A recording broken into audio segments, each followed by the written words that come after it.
Hello दोस्तों, कैसे हैं आप सब। भाइयों, मैं विजय एक बार फिर आपके इस प्यारे से यूट्यूब चैनल हिस्ट्री विद युवा में आप सभी का बहुत बहुत वेलकम करता हूं, बहुत बहुत स्वागत करता हूं। सभी को मेरा नमस्कार, सभी को मेरा सलाम, सभी को मेरा जय श्री राम। कैसे हैं भाइयों आप सब। दोस्तों, हम सब मिलकर हिस्ट्री को पढ़ रहे हैं, बहुत डिटेल में बढ़िया सब हमारा हिस्ट्री में चल रहा है। और अब हमारे इस इंडिया में, इस भारत में, हमारे इस प्यारे से देश में एक नया युग प्रारंभ होने वाला है, एक नए इतिहास की शुरुआत होने वाली है। दोस्तों, हमने हड़प्पा युग, हड़प्पा संस्कृति और वैदिक संस्कृति को बहुत डिटेल में पढ़ा है। पिछली क्लासेस प्लेलिस्ट में सारी मौजूद हैं, आप जाकर सारी क्लासेस देख सकते हैं। और मैं आपको विश्वास दिलाता हूं कि अगर आप मुझसे हिस्ट्री पढ़ रहे हैं, अर्थात मेरे साथ आप हिस्ट्री को डिस्कस कर रहे हैं, हिस्ट्री पर चर्चा कर रहे हैं, तो मैं आपको गारंटी देता हूं कि पूरे यूट्यूब पर आपको ऐसी हिस्ट्री की कहानी और इतने अच्छे से हिस्ट्री कोई भी नहीं पढ़ा सकता। इस बात का तो मुझे पूरा विश्वास है अपने ऊपर और आप सबके ऊपर। तो दोस्तों, चैनल को सब्सक्राइब करके वीडियो को लाइक ज़रूर करें और हिस्ट्री की ये सारी कहानी आप पाते रहें और मेरे साथ हिस्ट्री को पढ़ते रहें, CSC एग्ज़ाम्स की तैयारी करते रहें।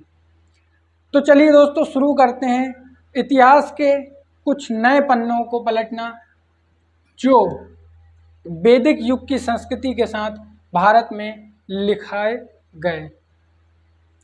दोस्तों, हमने पढ़ा था कि हड़प्पा और उसके बाद वैदिक, हमने हड़प्पा सभ्यता को पढ़ा और उसके बाद वैदिक युग को पढ़ा। दोस्तों, हड़प्पा सभ्यता के अंत के साथ हमारे भारत का इतिहास, हमारी इंडियन हिस्ट्री एक जगह रुक जाती है, एक जगह हमारा इतिहास फंस जाता है। क्यों? क्योंकि हमें हड़प्पा युग में जो अंत देखने को मिलता है, वहाँ पर हमें कोई साक्ष्य कुछ देखने को नहीं मिला कि किस कारण हड़प्पा सभ्यता का अंत हुआ। लेकिन उस इतिहास के रुक जाने के साथ ही हमें वैदिक युग देखने को मिला, हमें वेद नाम की सामग्रियाँ मिली, जिससे हमारा भारतीय इतिहास आगे बढ़ा। हड़प्पा के बाद हमारा इतिहास एक बार रुका, उसके बाद हम वैदिक युग में पहुँचे और वैदिक युग में वेदों ने लगभग 600 BC के पास जानकारी देना बंद कर दिया। जानकारी देना बंद कर दिया से अर्थ है कि अब जो हमारे पास ऋग्वेद, यजुर्वेद, सामवेद और अथर्ववेद ये वैदिक ग्रंथ थे, अब हमें आगे की इतिहास की जानकारी ये वैदिक ग्रंथ नहीं देते। अब भारत में कुछ नया दौर शुरू होने वाला है।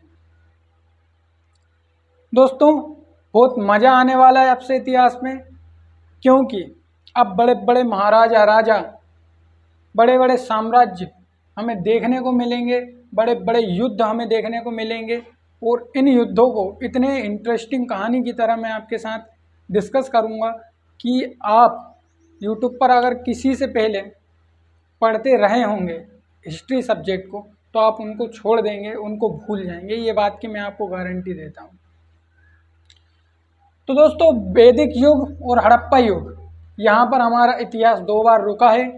और अब क्योंकि कुछ नया इतिहास हमें देखने को मिलने वाला है, तो ये इतिहास लगभग 6वीं शताब्दी से हमारा प्रारंभ होता है और डायरेक्ट हमारा 1947 तक चलता है। अब इतिहास में इसके बाद कोई भी गैप हमें देखने को नहीं मिलेगा, कोई भी ब्रेक, कोई भी इंटरवल हमें देखने को नहीं मिलेगा भारतीय इतिहास में। तो दोस्तों, हड़प्पा और वैदिक युग अर्थात आद्य ऐतिहासिक काल के अंत के साथ भारत में ऐतिहासिक काल का प्रारंभ होता है। हड़प्पा और वैदिक युग के अंत के साथ 6वीं शताब्दी ईसा पूर्व भारत में ऐतिहासिक काल का प्रारंभ माना जाता है। और इन सब की जानकारी हमें बौद्ध और जैन ग्रंथों से मिलती है, आने वाले कुछ पुराणों से मिलती है, कुछ उपनिषदों से मिलती है। अब यहाँ पर हमें वेद जानकारी नहीं देते, यहाँ पर जानकारी देंगे हमें बौद्ध और जैन ग्रंथ। अब ये हमें जानकारी देने वाले हैं, बौद्ध ग्रंथ और जैन ग्रंथ। दोस्तों, इस काल को महाजनपद काल, ऐतिहासिक काल कहा जाता है, क्योंकि यहाँ पर बड़े बड़े महाजनपद हमें देखने को मिलेंगे। इन सारे जनपदों को बहुत डिटेल से हम पढ़ेंगे, बहुत विस्तारित रूप से हम इन सबको पढ़ेंगे और जानेंगे कि किसकी क्या खासियत थी। और यहीं से हमारा प्रारंभ होगा मगध का उत्थान, यानी कि मगध का डेवलपमेंट, कि मगध ने किस प्रकार विकास किया, किस प्रकार साम्राज्य विस्तार किया। तो दोस्तों, थोड़ी सी बात करते हैं हम जैन और बौद्ध धर्म की। बाकी में सारा के सारा जैन ग्रंथ, बौद्ध ग्रंथ, जैन धर्म या बौद्ध धर्म, ये पूरा आपके साथ आने वाली क्लासेस में पढ़ेंगे हम। लेकिन अभी हम थोड़ी सी जानकारी लें, क्योंकि हम महाजनपदों का उदय पढ़ने वाले हैं।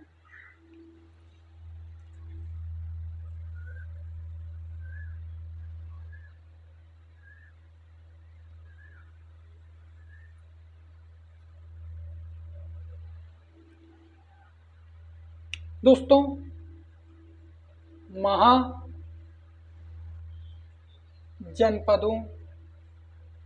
का उदय।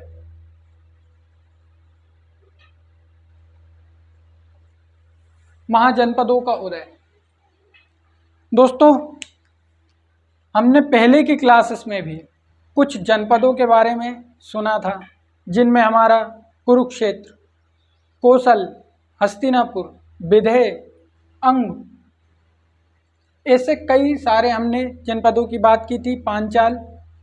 और हमने उत्तर वैदिक काल में ये पढ़ा था कि राजा साम्राज्यवादी हुए और उन्होंने साम्राज्य विस्तार करना प्रारंभ कर दिया। यहाँ से क्षेत्रीय अवधारणा, साम्राज्य की अवधारणा महसूस की जाने लगी कि राजा साम्राज्यवादी हो गए। ये एक बात। अब महाजनपदों का उदय, वो जनपद थे, ये महाजनपद हैं।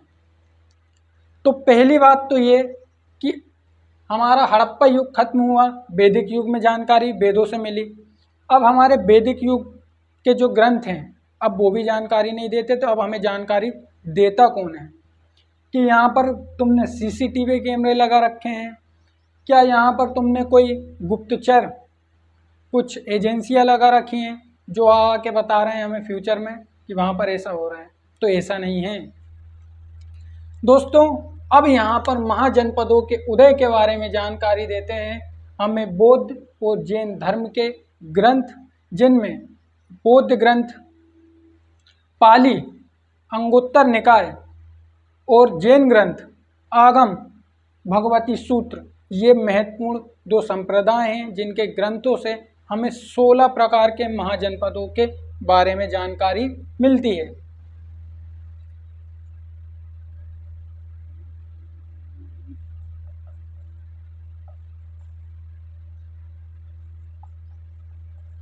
पाली, बौद्ध ग्रंथ, अंगुत्तर निकाय, सब पढ़ेंगे हम।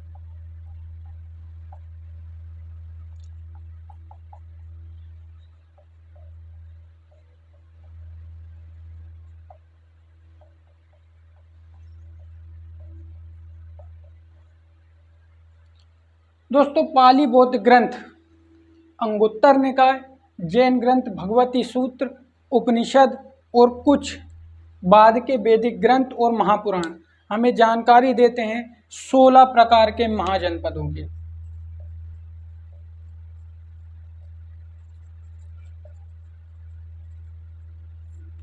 ये 16 प्रकार के महाजनपद हैं, जहां पर पहली बार गणतंत्रात्मक व्यवस्था और लोकतंत्रात्मक व्यवस्था एक साथ इस देश में हमें देखने को मिल रही है। और यहाँ पर अब लिखित प्रमाण मिलने लगे हैं कि जनपद जहाँ पर लोकतंत्र या राजतंत्र हुआ करता था, यहाँ पर लोकतंत्र और राजतंत्र एक साथ देखने को मिलता है, जिनमें 16 प्रकार के महाजनपद हैं और 10 प्रकार के लोकतांत्रिक गणराज्य है जो छोटे छोटे जनपद हैं। इन 16 महाजनपदों में कुछ महत्वपूर्ण जनपद मैं यहाँ पर मैं लिख रहा हूँ। इसके बाद जब हम आगे के इतिहास को पढ़ेंगे तो दोस्तों मैं सारे जनपदों के बारे में आपके साथ बहुत डिटेल में डिस्कशन करूँगा। वहाँ पर हम सारे जनपदों के बारे में पढ़ेंगे, लेकिन कुछ इम्पोर्टेंट जनपद यहाँ पर अभी हम जानते हैं कि 16 प्रकार के महाजनपद, जिसमें हमारा कुरुक्षेत्र, राजधानी इंद्रप्रस्थ वर्तमान दिल्ली, कुरुक्षेत्र रामायण माफ कीजिए महाभारत में सबने नाम सुना होगा कुरुक्षेत्र, जहाँ पर महाभारत का युद्ध हुआ था कौरव और पांडवों के बीच, ये वही कुरुक्षेत्र है। हमारा हस्तिनापुर,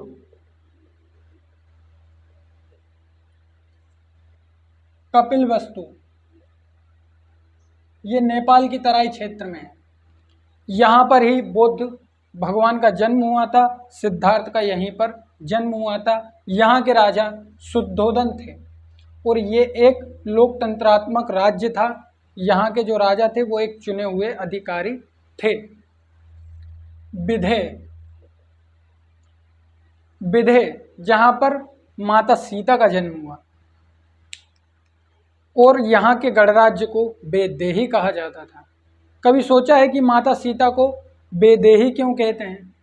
क्योंकि उनका जन्म विधे महाजनपद में हुआ था और यहाँ के लोकतंत्रात्मक राज्य को वैदेही कहा जाता था, इसलिए माता सीता को वैदेही कहा जाता था। तो दोस्तों कुरुक्षेत्र, विधे, कपिलवस्तु, वैशाली, मगध, काशी, ये सारे हमारे उत्तर प्रदेश के जनपद हैं। मध्य प्रदेश में अवंती, चेदी, जबलपुर, ये महत्वपूर्ण जनपद। राजस्थान में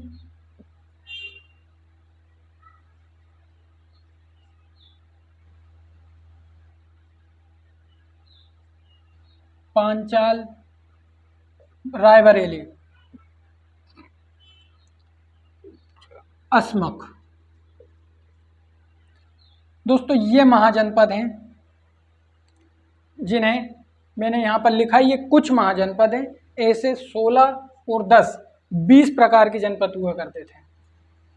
16 + 10 दोस्तों 16 महाजनपदों में कुछ गणतंत्रात्मक थे, कुछ लोकतंत्रात्मक थे, जिनमें से 10 छोटे थे और बाकी के बड़े थे।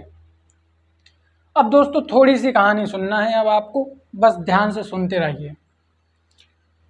दोस्तों सबसे पहले बात करते हैं हम इस काल के सर्वाधिक शक्तिशाली जनपद की, जिसका नाम है मगध। मगध जिसकी राजधानी गिरिब्रज या राजगृह,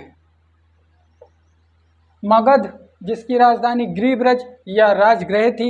यहाँ का सुप्रसिद्ध शक्तिशाली राजा बिंबिसार था। यहाँ का राजा बिंबिसार। ये दोस्तों भारतवर्ष में, भारतीय इतिहास में पहली बार किसी राजवंश का हमें उल्लेख देखने को मिल रहा है जो शासन करता हुआ यहाँ पर पाया गया। इस राजवंश का नाम हर्यक राजवंश था। ये भारतीय इतिहास का पहला राजवंश माना जाता है और ये माना जाता है कि मगध में 6वीं शताब्दी के आसपास बिंबिसार नाम का राजा राज कर रहा था, जिसने काशी, कौशल, ये सारे हमारे उत्तर प्रदेश के हैं, कौशल, अवंती, इन सारे महाजनपदों पर विजय भी की है और यहाँ से इसने वैवाहिक संबंधों से साम्राज्य का विस्तार भी किया है। मगध का राजा बिंबिसार था, जो भारतीय इतिहास के पहले राजवंश हर्यक राजवंश का राजा था। ये पहला राजवंश है भारतीय इतिहास का। इसकी राजधानी गिरिब्रज या राजगृह थी। आप याद करें उस दिन को जिस दिन मैंने अथर्ववेद के उस वाक्य का वर्णन किया था आपके सामने कि मगध को अथर्ववेद में भ्रात्य कहा गया है, क्योंकि उस समय लोग इसे जानते नहीं थे। अंग, ये भी एक महत्वपूर्ण जनपद है। तो दोस्तों मगध की बात की हमने कि राजधानी गिरिब्रज या राजगृह, प्रसिद्ध राजा बिंबिसार है और इसका पुत्र अजात शत्रु है, जिसे राजा बनने की इतनी जल्दी थी कि बाप को ही मार डाला। उसको सहन नहीं हो पा रहा था कि हमारा बाप राजा है, उसने बाप को ही मार दिया। तो दोस्तों ये हमारे मगध की कहानी है। बाकी हम डिटेल में सारी चीज़ें पढ़ेंगे, अभी बस आप कहानी सुने। दोस्तों अवंती, उज्जैन, ये मध्य प्रदेश का जनपद है, महाजनपद है। इसका सुप्रसिद्ध राजा क्रूरता के लिए प्रसिद्ध है और भयानक क्रूर राजा है ये, जिसका नाम चंडप्रद्योत है।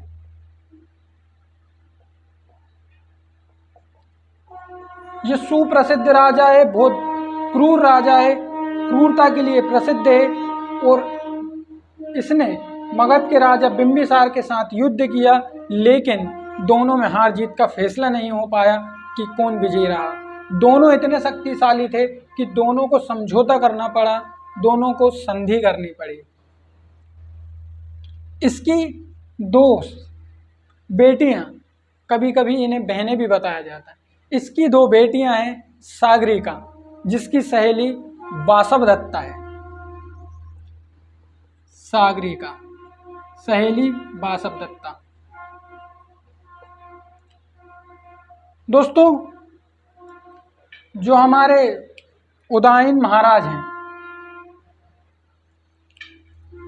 वो कभी कभी वत्स के राजा उदयन, दोस्तों ये यहाँ से कभी कभी शिकार पर आया करते थे और ये दोनों सहेलियाँ महल के ऊपर खड़ी होकर शाम का नज़ारा देखती थी। अब ये शाम को महल पर खड़ी हैं, इधर से उदयन शिकार के लिए आ रहा है। उदयन की नज़र पड़ी है सागरिका और वासवदत्ता से और विश्वास मानिए कि पहली नज़र में ही इसे दोनों रानियों से प्यार हो गया, दोनों रानियों से इसे प्रेम हो गया, जिसके कारण चंडप्रद्योत और उदयन के बीच भयानक दुश्मनी हो गई। दोनों एक दूसरे के कट्टर दुश्मन हो गए, एक दूसरे के खून के प्यासे हो गए। अब उदयन यहाँ से रोज आ रहा है सागरिका और वासवदत्ता को देखने, तो अब अवंती के राजा चंडप्रद्योत तो इस बात से गुस्सा होंगे ही, भाई बेटियों को कोई ऐसे देखेगा तो गुस्सा तो होगा ही। और इतिहास गवाह है कि जिसने प्यार का कोर्स ज्वाइन किया है उसका मंजा सुध गया। दोस्तों उदयन कभी साम्राज्य विस्तार आगे कर नहीं पाया, आगे के इतिहास में उदयन का हमें वर्णन नहीं मिल पाता। उदयन ऐसा बताया जाता है कि जंगलों में भटक कर मर गया है, ऐसा बताया जाता है। हालांकि ये एक बात है, लेकिन सच है या नहीं है ये नहीं पता। तो दोस्तों यहाँ से प्यार का कोर्स ज्वाइन किया है सागरिका और वासवदत्ता के साथ हमारे उदयन ने। मगध के राजा बिंबिसार, बस के राजा उदयन, अवंती का राजा चंडप्रद्योत जिसके साथ मगध के राजा का युद्ध हुआ है। बिंबिसार और चंडप्रद्योत में भयानक युद्ध हुआ, लेकिन दोनों में युद्ध के बाद फैसला नहीं हो पाया, दोनों ने संधि की। इसके बाद चंडप्रद्योत को पांडु रोग हो गया, जिसे आज के समय में पीलिया लिखा जाता है इतिहास की बुक्स में, लेकिन इसे चंडप्रद्योत को पांडु रोग हुआ था, पैर में घाव हुआ था जिसके लिए बिंबिसार ने यहाँ पर अपना राजवेद जीवक भेजा, चंडप्रद्योत के पास अपना राजवेद जीवक इसके इलाज के लिए भेजा। दोस्तों अंगराज कर्ण से जुड़ा हुआ है। महाभारत में अंगराज कर्ण के बारे में सब जानते हैं। और अंग यहाँ के जो जनपद है, यहाँ के जनपद के राजा कर्ण हुआ करते थे, जिसे दुर्योधन ने दान में दिया था। दोस्तों सारी चीज़ें महाभारत के साथ कनेक्ट होती है, इसलिए ये ना समझें कि महाभारत की बात बार बार आती है तो महाभारत माइथोलॉजी नहीं है, वो एक रियलिटी है। उस रियलिटी में अंग एक महाजनपद हुआ करता है। इस अंग को मगध ने जीत लिया, क्योंकि मगध और अंग के बीच हर कभी युद्ध होता रहता था। मगध वर्सेस अंग, कुछ नहीं, बिंबिसार फ्री बैठा है तो चलो भैया किसी को भी मारें। तो यहाँ से इसने मगध से अंग को भी जीत लिया। दोस्तों अब हम बात करते हैं हमारे बृज्जी की। बृज्जी भी इस काल का एक महत्वपूर्ण जनपद है। बृज्जी के राजा अश्वसेन, कलड़ का महावीर, जो जैन धर्म का 24वां तीर्थकर माना जाता है। दोस्तों मैं आपको पढ़ा रहा हूँ, मैं आपके साथ डिस्कस कर रहा हूँ, कभी कभी मैं कुछ शब्द ऐसे बोल देता हूँ जो शायद आहत करते हों, लेकिन आप संभाल लेना, भाई को समझना। तो दोस्तों अश्वसेन जो यहाँ का राजा है, अश्वसेन, इनके लड़के महावीर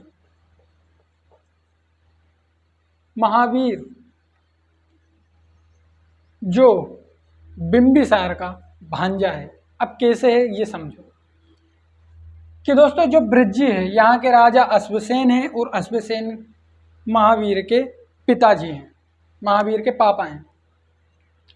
जो महावीर स्वामी हैं, इनकी माता लिच्छवी गणराज्य की, माफ कीजिए, लिच्छवी गणराज्य की नहीं, चेटक, जो चेदी है, चेदी यहाँ के जो राजा हैं चेटक की बहन चेलना। दोस्तों जो चेटक है, हमारे चेटक की एक बेटी है चेलना और इसकी एक बहन है जो महावीर की माता है। यानी कि अश्वसेन ने चेटक की बहन से विवाह किया है और इस स्त्री से उत्पन्न पुत्र महावीर है। महावीर चेटक के सगे भांजे भी हैं। दोस्तों बात आपको समझ में आ रही है? महावीर अश्वसेन के पुत्र हैं। अश्वसेन ने चेदी वंश की राजकुमारी चेटक की बहन से विवाह किया है, जो अश्वसेन यानी कि अश्वसेन की पत्नी है और महावीर की माताश्री हैं। और दोस्तों महावीर ने मगध के राजा बिंबिसार को बौद्ध धर्म में दीक्षित कर लिया। बौद्ध धर्म का उन्होंने, माफ कीजिए, जैन धर्म में दीक्षित कर लिया, क्योंकि महावीर के ये सगे मामा हैं और बिंबिसार ने यहाँ पर भी शादी की है चेलना से। वो चेलना से विवाह के बाद महावीर यहाँ पर संबंध बनाते हैं और वहाँ पर अपने धर्म के प्रचार के लिए जाते हैं। तो बिंबिसार अपनी पत्नी के कहने पर जैन धर्म को स्वीकार कर लेते हैं। तो दोस्तों ये थी मगध की कहानी, मगध महाजनपद के उदय की कहानी। मगध के राजा बिंबिसार हैं जो हर्यक राजवंश के हैं। इनका जो राजवेद है वो जीवक है। चंडप्रद्योत के साथ इनका संघर्ष चल रहा है। उदायन जो बस के राजा हैं, सागरिका और वासवदत्ता से प्रेम संबंध के कारण इनकी दुश्मनी रही है। बृज्जी के राजा अश्वसेन हैं जो महावीर के पिता हैं। महावीर की माता चेटक वंश की राजकुमारी हैं और चेटक की जो पुत्री है चेलना का विवाह बिंबिसार ने किया है, क्योंकि बिंबिसार साम्राज्यवादी शासक था और उसने अपने साम्राज्यवाद के लिए विवाह को भी माध्यम बनाया और उसने यहाँ आसपास की रानियों से विवाह किया और विवाह के माध्यम से साम्राज्य विस्तार किया। दोस्तों, यहाँ मगध के राजा ने काशी तक को दहेज में ले लिया। दोस्तों, उस समय सोच लीजिए, मगध के राजा बिंबिसार ने, हर्यक वंश के पहले राजा बिंबिसार ने विवाह के माध्यम से साम्राज्य विस्तार किया। वो साम्राज्य विस्तार में इन्होंने काशी को दहेज में लिया है। ये काशी इनको दहेज में मिला है और ऐसा बताया जाता है लगभग 80,000 गांव मगध के अंतर्गत आया करते थे। बहुत बड़ा साम्राज्य तैयार किया और अंत में बेटे ने ही बाप की हत्या कर दी। अजातशत्रु ने अपने पिता बिंबिसार की हत्या की। दोस्तों, ऐसा नहीं है कि आगे चलकर कुछ विशेष धर्मों में ही पिता की हत्या की गई हो। हिंदू धर्म में भी यहाँ पर पिता की हत्या की गई है, जिसमें अजातशत्रु ने अपने पिता बिंबिसार की हत्या राजपाट के लिए की है। दोस्तों, विराट महाजनपद, विराट भी एक महत्वपूर्ण महाजनपद है। इसके अलावा यहाँ हमारा तक्षशिला, गांधार, ये भी महत्वपूर्ण महाजनपद है। दोस्तों, जो हमारा विराट महाजनपद है, ऐसा आपने महाभारत में देखा होगा, मुझसे ज़्यादा महाभारत आप सबने देखी है, पढ़ी भी है। दोस्तों, विराट प्रदेश में जब अज्ञातवास मिला था हमारे पांडवों को, तब अज्ञातवास के दौरान विराट प्रदेश में पांडवों ने शरण ली थी, जहाँ पर युधिष्ठिर कंक बने थे, भीम एक रसोइया बने थे। इस प्रकार से उन्होंने यहाँ पर अपना अज्ञातवास काटा था, जहाँ से राजस्थान के एकमात्र महाजनपद विराट प्रदेश की जानकारी मिलती है। इन्होंने महाभारत में युद्ध भी लड़ा था। ये पश्चिम भारत का एकमात्र जनपद है, ये पश्चिम का जनपद है। दोस्तों, अस्मक कि हमारा जो दक्षिण भारत वाला हिस्सा है, इस हिस्से में अभी इतिहास का उद्भव उस तरह से नहीं हुआ है जिस प्रकार से उत्तर भारत में ये आप कीचड़ सा देख रहे हैं। दोस्तों, यहाँ अस्मक है, जो एकमात्र दक्षिण भारत का जनपद है।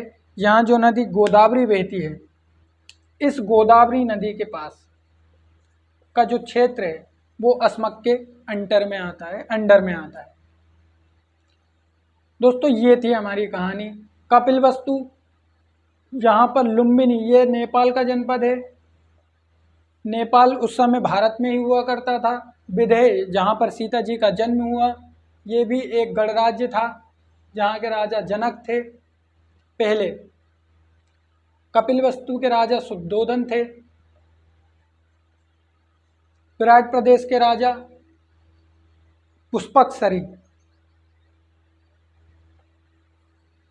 इस प्रकार से हमारे महाजनपदों का उदय हुआ। दोस्तों, इसके बाद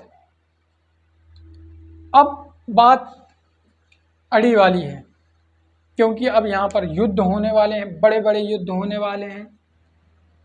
और इन युद्धों की कहानी, इन सारी इतिहास की बातों की कहानी हमें कहाँ से मिलेगी?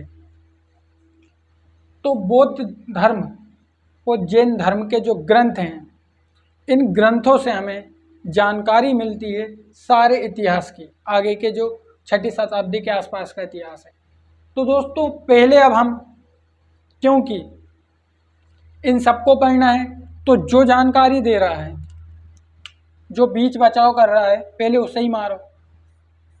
तो पहले क्यों ना हम बौद्ध धर्म को पढ़ें और फिर जैन धर्म को पढ़ें, और उसके बाद हम इनके उद्भव के कारण पढ़ें कि हमारा हिंदू धर्म था, अचानक से जैन धर्म और बौद्ध धर्म, कृष्ण धर्म, भागवत धर्म, वैष्णव संप्रदाय, नाथ संप्रदाय, शिव संप्रदाय, लिंग संप्रदाय, इतने सारे संप्रदायों का उदय क्यों हो रहा है? के कारणों को पढ़ेंगे। जैसे कभी कभी दोस्तों आप जाते हैं ना मार्केट में, 1 2 का सिक्का मिल गया गलती से कभी, तो आप पहले उठाकर चेक करते हो कि ये सिक्का कितने का है, और उसके बाद ये सोचते हो कि ये गिरा कैसे या ये किसका है। तो बस इसी से हमको समझना है कि जो हमारा बौद्ध ग्रंथ है और जो जैन ग्रंथ है ये अचानक से कहाँ से आ गए। तो पहले हम इनको पहचानेंगे, उसके बाद हम इनके उद्भव की कहानियों को पढ़ेंगे, और फिर ये सारी जानकारी मैं आपके साथ बहुत डिटेल में डिस्कस करूँगा और हमारे मगध का उत्थान शुरू हो जाएगा। तो दोस्तों ये थी हमारे महाजनपदों के उदय की कहानी। उम्मीद करता हूँ आप सबको सारी कहानी समझ आई होगी। नहीं आई होगी तो टेंशन नहीं लेने का, लास्ट की अगली क्लासेस में हम पूरी चीज़ें डिटेल में पढ़ेंगे। ये तो सिर्फ एक कहानी थी कि मगध का उत्थान, मगध कैसे बना है, अवंती, हस्तिनापुर, कौशल, पांचाल, अस्मक, बृज्जी, चेदी, हमारा कपिलवस्तु, केवल इन चीज़ों की आपको एक जानकारी देना था कि यहाँ पर किस प्रकार से उदय हुआ है जनपदों का। दोस्तों उम्मीद करता हूँ आपको सारी चीज़ें समझ आ रही होगी। नहीं आ रही तो कमेंट करके बताएं, मैं आपको और डिटेल से समझाने की कोशिश करूँगा। आने वाली क्लासेस बौद्ध धर्म और जैन धर्म से संबंधित होगी, जिसमें पहले हम बौद्ध धर्म को पढ़ेंगे, उसके बाद हम जैन धर्म को पढ़ेंगे, और कई सारे जो संप्रदाय हैं उनको भी हम पढ़ेंगे, और आगे पढ़ते हुए इतिहास को हम आगे बढ़ाएंगे। तो दोस्तों चैनल को सब्सक्राइब करके रखें। मिलते हैं अगली क्लास में, मिलते हैं हिस्ट्री विद युवा में।